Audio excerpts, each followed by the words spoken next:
அடுத்ததாக பார்க்கக்கூடிய ராசிக்காரர்கள் கடகராசிக்காரர்கள்.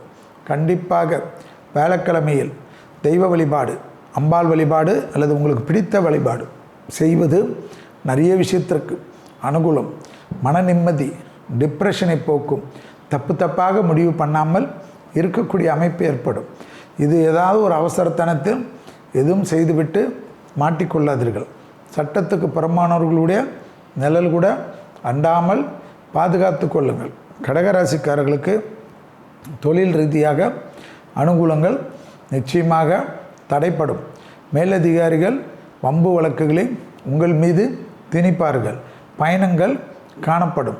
அரசு துறை, அரசியல்வாதிகள் அதீத கவனமாக இருப்பது முக்கியத்துவம் கொடுக்கும்.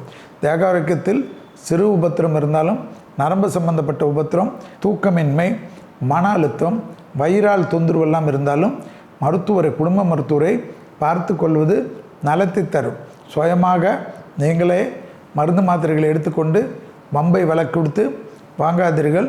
தான் உண்டு தன் வேலை உண்டு என்று ஆடி மாதம் முழுவதும் இருப்பதும், அனுமன் வழிபாடு, அனுமன் சாலிசா, நரசிம்மர் கவசமெல்லாம் உங்களை பாதுகாக்கக்கூடிய அமைப்பு என்பதை ஞாபகத்தில் வைத்து கொள்ளுங்கள். இழுபறியாக இருந்த நிலைமைகள் படிப்படியாக மாறுவது கண்கூடாக பார்க்கக்கூடிய அனுகூலமும் சந்தோஷமும் ஏற்றமும் ஏற்படும்.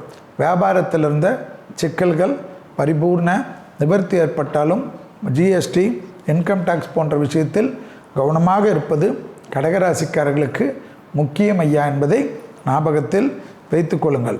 தொழில் ரீதியாக அனுகூலங்கள் நிச்சயமாக கடகத்திற்கு ஏதாவது ஒரு வகையில் மன வருத்தங்களை ஏற்படுத்த சிலர் முயற்சிப்பார்கள். உங்களிடம் வேலை செய்பவர்கள் விஷயத்தில் கவனமும் சந்தோஷமும் பார்த்து கொள்ளுங்கள்.